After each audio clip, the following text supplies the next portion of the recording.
Salut à tous et à toutes, aujourd'hui on va commencer une nouvelle série qui va nous tenir en haleine pendant 3 semaines vu qu'on va commencer un Tour de France avec la Groupama FDJ comme vous avez pu le voir à la miniature.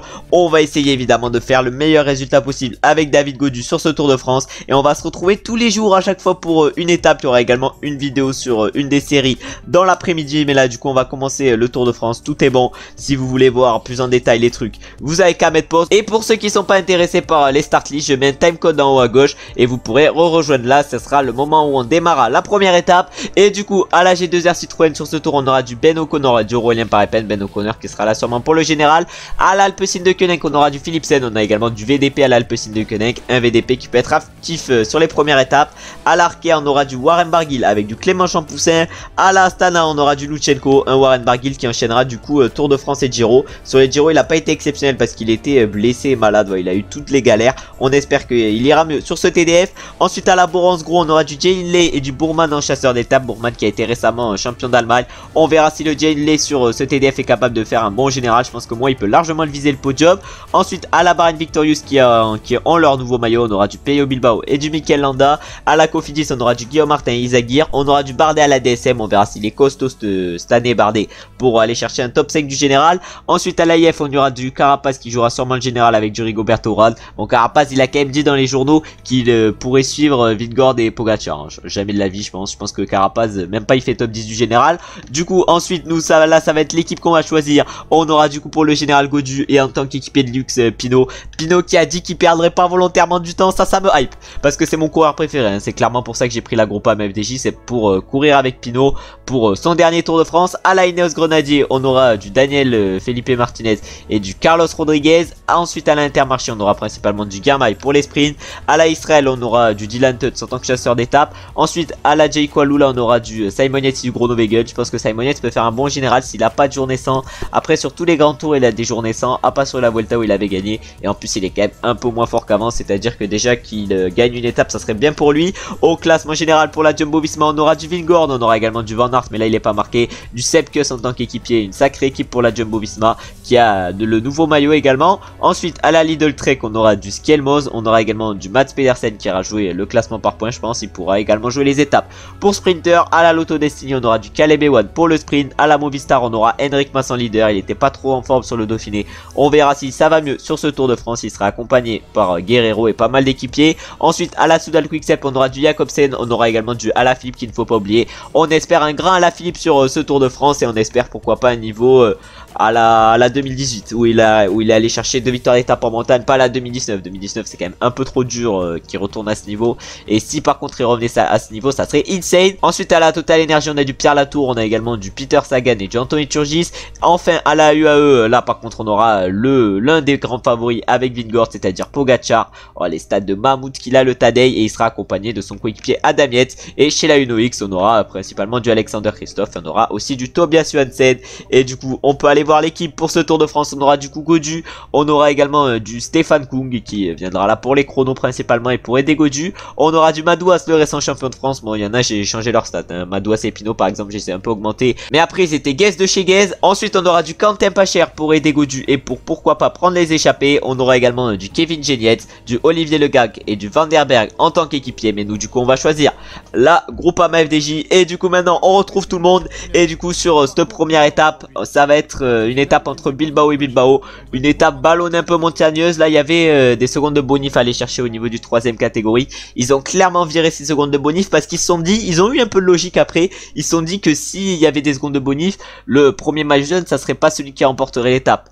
Mais comment ils ont pas pu y penser avant? Les mecs ils travaillent sur ça toute l'année. Bon au moins ils le font, peut-être un peu tard mais ils le font quand même. Au moins sur la 2ème étape là par contre il y aura des secondes de bonif, mais on verra déjà si, et on verra déjà du coup si sur la première étape qui c'est qui prend la tête au général, qui c'est qui fait la différence. Je pense que Julien il peut apporter le premier maillot jaune à la maison en attaquant dans le 3ème catégorie. Je pense qu'il peut faire comme sur je crois c'était le TDF 2019 où il attaque et après il finit tout en solitaire. Ouais c'était bien le 2019 quand je me rappelle, mais je pense qu'il peut refaire la même si ça sera dur parce que voilà il a plus ses jambes d'avant, mais peut-être qu'il peut les retrouver sur ce Tour de France. Et du coup nous sur cette première étape on va aller prendre Quentin Pacher justement, qui est en grande forme, et on va essayer de partir dans l'échappée. On verra si ce Tour de France est intéressant pour la chaîne, mais également pour nous, et on essaiera évidemment d'aller chercher les meilleurs résultats possibles sur ce Tour de France. Et ça va commencer directement avec la première étape. Bah, moi je suis hype de fou par ce Tour de France et par ce duel Vingegaard-Pogacar. Par contre, s'il y en a un des deux qui abandonne, oh la dépression, comment il sera nul ce Tour de France. Par contre, moi, ce que j'espère évidemment, c'est que si Pogacar il est en tête du général, t'as Vingegaard, il attaque de tous les côtés. Parce que si Vingegaard il est en tête du classement général, Pogacar il aura rien à perdre, il attaquera de partout. Mais si par contre Vingegaard il est deuxième derrière Pogacar, est-ce qu'il serait prêt à attaquer de partout? Ça je sais pas. Est-ce qu'il serait prêt à tout risquer pour remporter le Tour? Ah ouais, je sais pas, mais maintenant qu'il a remporté le Tour, je pense que une deuxième place ça l'intéresse pas, mais après on sait pas ce qui peut se passer. Et là on va voir du coup avec Quentin Pacher si on est capable d'aller chercher les points de la montagne sur cette première étape. Et on va se retrouver déjà au niveau du 4ème catégorie où on aura un petit point à aller chercher. On est vers le sommet de cette cote de 4ème catégorie, on va voir si ces cotes elles sont toujours buggées ou pas. Ah oui, en plus je tourne en temps réel, c'est à dire que à chaque étape, par exemple à la première étape je tourne vendredi midi à peu près. La deuxième étape je la tournerai samedi soir après l'étape. De toute façon à chaque étape je vais tourner normalement après l'étape, et si je tourne pas après l'étape ce sera vraiment que j'ai un gros empêchement. En tout cas je crois qu'il y a encore un bug, dans ces montées, parce qu'avec Quentin Pacher en ne jouant même pas les points on va réussir à aller chercher le seul point de cette cote de Low Kids. Après elle monte de fou cette cote et il y a qu'un point à aller chercher. Je sais pas pourquoi il y a qu'un point. Bon en tout cas nous maintenant on va attendre le groupe derrière, mais par contre j'ai aucune idée de la stratégie Groupama FDJ sur cet EDF, parce que ça parle de Madoua s'il est électron libre un peu, ensuite on a Pinot il est électron libre, il doit pas forcément perdre du temps pour le général, il doit rester avec les meilleurs. On a Gaudu, il joue le général. Vraiment je comprends rien à ce Tour de France, je ne comprends rien à la tactique Groupama FDJ. Il nous faut une tactique Movistar cette année. Bon on espère au moins que ça sera la bonne tactique, et moi ce que j'espère évidemment c'est une victoire de Pinot, hein. Une victoire d'étape pour Pinot. Vraiment si Pinot il gagne une étape ça sera exceptionnel, et l'étape qu'on tournera après sera exceptionnelle. Mais malheureusement sur le Giro il a eu des difficultés à gagner, il n'a pas gagné justement, il a fait des bonnes places d'honneur, 2 deuxièmes places. Je les ai encore en travers de la gorge, mais là il va falloir qu'il gagne sur ce Tour de France pour bien finir son histoire avec le Tour de France. Et pourquoi pas un petit top 10 également comme sur le Giro. Il a terminé 5ème sur le Giro. Un top 5 sur le TDF ça serait vraiment insane. Déjà s'il ramène le maillot à poids ça serait insane. Et nous sur cette étape on va se retrouver du coup directement pour la prochaine cote avec Quentin Pacher, et on va voir si on est encore capable d'aller chercher les points. On est maintenant là pour la deuxième cote. C'est cette fois-ci une cote de 3ème catégorie, c'est à dire qu'il y a 2 points à aller chercher. Mais en vrai ils donnent pas beaucoup de points pour les cotes. Sur la première cote ils auraient pu donner 2 points également, mais là sur cette cote de Seine-Rouen 3 km 600 7,7%, c'est qu'une 3ème catégorie. Ils auraient pu la mettre en seconde catégorie parce que c'est quand même assez compliqué. Et en plus les échappés il faut bien qu'ils aient des points pour le maillot à poids, parce que sinon ça sera encore un favori qui le gagnera. Et voilà c'est pas kiffant qu'un favori gagne le maillot à poids. En tout cas nous on va sprinter dans les 300 derniers mètres avec Quentin Pacher, et sans trop accélérer on va réussir à aller chercher les points. Mais ils sont buggés ces codes de 3ème 4ème catégorie. Les secondes catégories aussi je crois qu'elles sont buggées. En tout cas toutes les codes sont buggées, c'est trop bizarre. Et maintenant on va se retrouver directement pour la prochaine cote ou pour le sprint inter avec Quentin Pacher.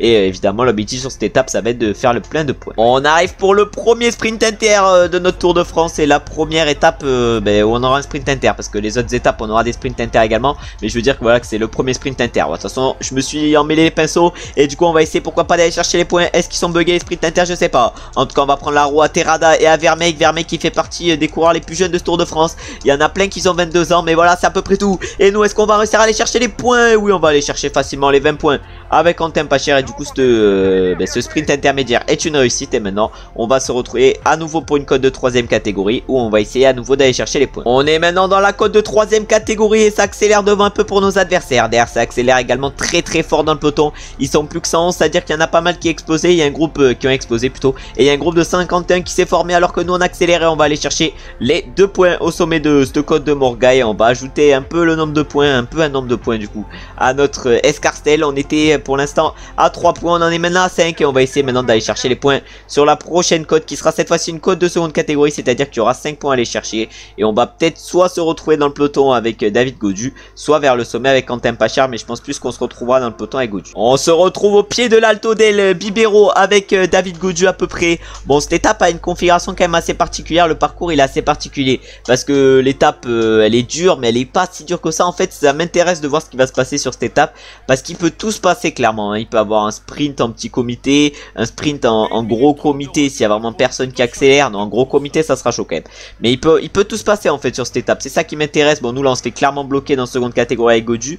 Mais du coup sur cette étape il peut vraiment tout se passer. Du coup c'est ça qui m'intéresse. Il peut avoir peut-être des favoris qui craquent dans une des montées. Vraiment il peut tout se passer. Mais ça j'ai dit déjà 8 fois déjà. Mais vraiment c'est ça qui m'intéresse sur cette étape. On espéra du coup que nos petits français ils seront intéressants. C'est-à-dire que Godu fera pourquoi pas une belle étape.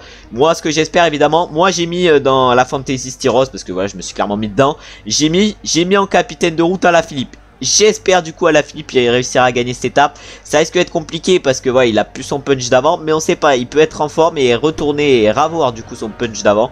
Moi vraiment j'ai tous mes espoirs en Alaphilippe et je pense qu'il peut être très costaud. Et là on a oublié de toucher un sujet un peu sensible. C'est la sélection Groupama FDJ. La Groupama FDJ qui a décidé de ne pas sélectionner Arnaud Démarre et qui s'est centré principalement autour de la montagne et de Godu. Mais également des échappées avec Pinot et Madouas.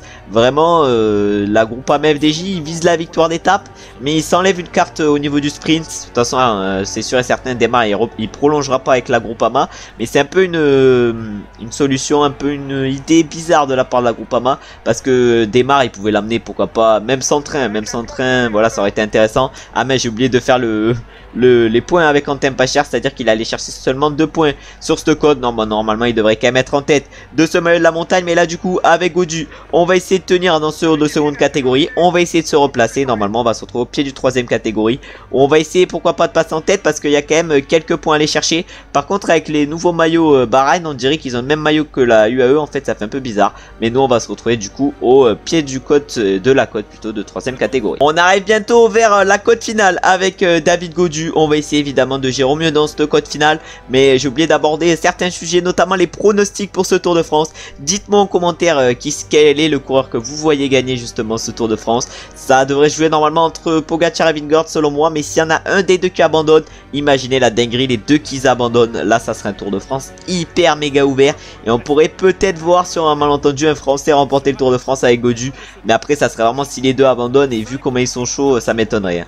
Il faudrait vraiment que Pogacar il se repète le poignet et il faudrait que Vingegaard, je sais pas ce qui lui arrive, hein, qu'il tombe et qu'il se gamelle, mais évidemment on n'espère pas ça pour eux, alors que nous justement on arrive maintenant dans la côte de 3ème catégorie. Mais du coup mettez-moi en commentaire quel est le coureur que vous voyez gagner ce Tour de France. Et nous on essaye là de faire au mieux dans cette côte de pic avec Godu. Ah ça monte cette côte de pic, 2 km 400 à 8,9%.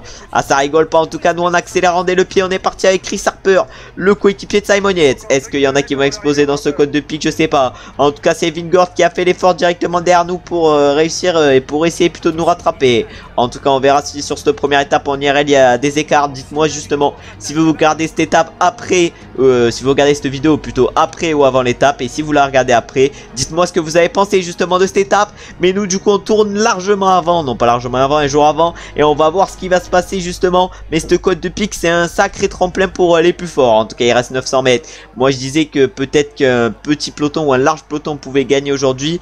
Plutôt sur cette première étape je me suis clairement trompé vu la montée qu'est la côte de pic. En tout cas là ça accélère devant, ça accélère pour Simon Yates qui a été suivi par Pogacar. Ah Pogacar qui a dans son équipe le frère à Simon Yates, Dan. Mais nous là on va accélérer vers le sommet de cette côte de pic. Est-ce qu'on va faire la différence? Je sais pas. En tout cas on en met une belle. On en met une belle avec Godu. Est-ce que Pogacar il va être juste derrière nous ou est-ce qu'il va être un peu plus loin? Non il est un peu plus loin Pogacar, mais nous du coup on va aller chercher les 8 secondes de bonif et les 2 points de la montagne. On va prendre, c'est un peu anachronique quand même les 8 secondes de bonif parce qu'en IRL ils sont plus. Mais là du coup il nous reste 8 km à tenir dans cette espèce de descente avec Godu. En vrai le sommet de la montée il est pas trop loin de l'arrivée. Du coup en vrai de vrai ça peut faire une petite différence. Mais nous du coup on va essayer d'aller gagner l'étape. On a Pogacar dans notre roue, on a Henrik Mas et Simon Yates. Où est Jonas? Où est Jonas Vingegaard? Oh il est là-bas, il a plus de 16 secondes Vingegaard. Il est avec notre coéquipier notamment Madouas.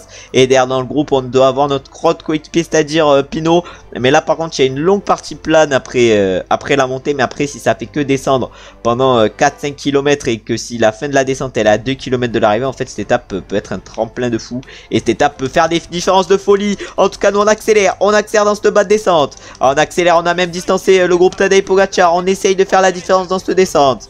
Ah derrière ils sont revenus, c'est-à-dire le groupe Vingegaard Vingegaard il est revenu sur le groupe Pogacar. Ah mais c'est une espèce de mini descente pendant archi longtemps. C'est à dire qu'en vrai ça peut être une bonne rampe de lancement, la côte de pique. En tout cas là il reste encore 3 km 500. On arrive dans les rues de Bilbao. On va finir de consommer notre gel bleu. On va bientôt consommer notre gel rouge. Même si la victoire va sembler compliquée parce qu'on va être quand même face à du Wout van Aert. Mais on va essayer quand même de gérer au mieux sur cette première étape. On va essayer de consommer tout notre gel rouge. On est 12 dans ce groupe. On est maintenant 52. Ça a explosé de partout. Il reste qui de notre équipe? Ah, il reste à peu près toute notre équipe. Et justement on leur a pas dit de prendre de gel bleu à nos coéquipiers.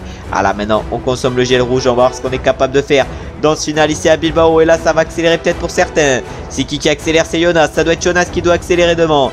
En tout cas il en a mis une belle. Alors que Bilbao va-t-il s'imposer dans sa ville?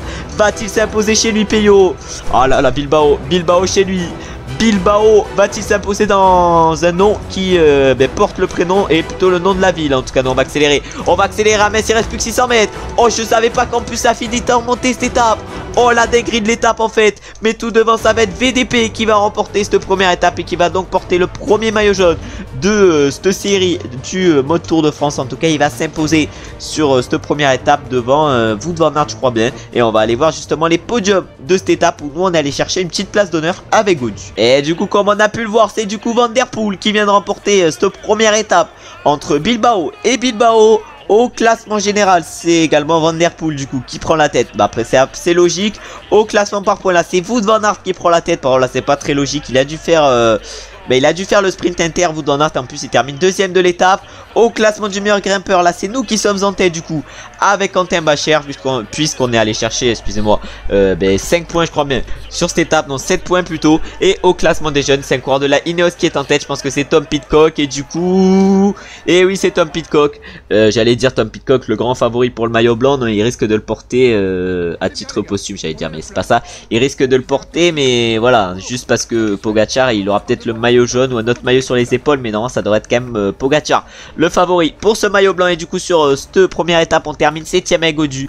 Derrière Pogacar et Vingegaard qui ont fait 5 et 6 et qui étaient en forme et normale comme nous. On a Alaphilippe dont je fais mon pronostic sur cette première étape qui ne termine que 13ème là sur le jeu. On a Bardet qui termine 12ème. Nous du coup on fait 7. On a Matteo Trentin qui fait 4. Pidcock fait 3. En vrai très bon résultat mais après il était en grande forme. On a Wout van Aert qui fait 2ème et Van Der Poel premier. C'est doit être les deux grands favoris justement sur cette première étape. Et du coup on a terminé combien dans le même groupe? On a terminé à pas mal hein. Dans le même groupe on termine également exactement, excusez-moi, à 51. On a quelques coureurs importants hein, distancés quand même. On a déjà du Menchis, mais déjà cette première étape risque je pense de faire des dégâts et je pense que certains favoris pour le général peuvent être piégés dans des espèces de cassures. Je pense que cette étape peut faire quelques cassures et du coup au classement général on peut voir que Van Der Poel est en tête et nous on est seulement deuxième avec David Gaudu à 2 secondes. Les 8 secondes de bonif au sommet de la côte de Pix qui aura pas en IRL du coup comme j'ai déjà dit, nous ont avantagé avec Gaudu et du coup on est deuxième du classement général à 2 secondes. Au niveau du maillot à points on est en tête avec Quentin Bacher avec 7 points. On a 1 point d'avance sur Terrada et on essaiera dès demain de partir dans l'échappée. Avec Gaudu on a 2 points, c'est à dire qu'on est 4ème. Ensuite au classement par points là c'est Van Aert du coup comme on a pu voir qui est en tête et il a 1 point d'avance sur Van Der Poel. Nous on est déjà 4ème de ce classement avec Bacher alors qu'on est juste passé en tête d'un sprint inter. Au classement des jeunes Pidcock il est en tête. Nous on est 7ème avec Van Der Berg.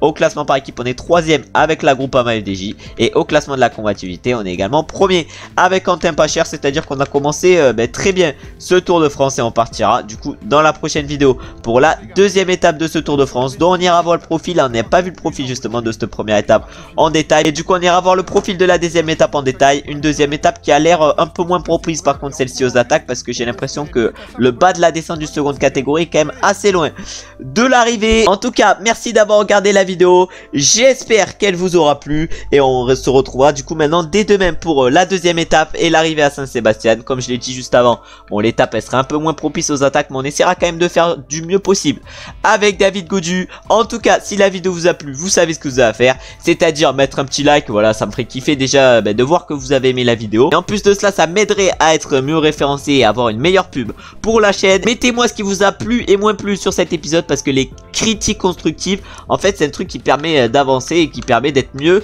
Et en plus là vu que je vais tourner étape après étape, j'aurai du coup les retours de la première étape et je pourrai du coup faire en sorte que la deuxième étape soit meilleure. Mais déjà faudra que je monte le profil au départ de l'étape, ça je sais parce que j'ai complètement oublié. Et enfin n'oubliez pas de vous abonner et de mettre la cloche pour recevoir toutes les notifications et pour pouvoir suivre du coup la série en temps réel et pourquoi pas même également les autres séries, parce que là pendant ce Tour de France il va y avoir 2 épisodes qui vont arriver par jour, 2 vidéos plutôt qui vont arriver par jour, et cet après-midi ça va être le Pro Cycliste qui va vous attendre. En tout cas évidemment que je vous remercie d'avoir regardé la vidéo jusqu'à la fin. J'espère évidemment que vous avez passé une bonne journée ou vous êtes en train de passer une bonne journée. Et maintenant on se retrouve tout à l'heure pour le Pro Cycliste ou dès demain pour le 2e épisode de cette série sur Tour de France.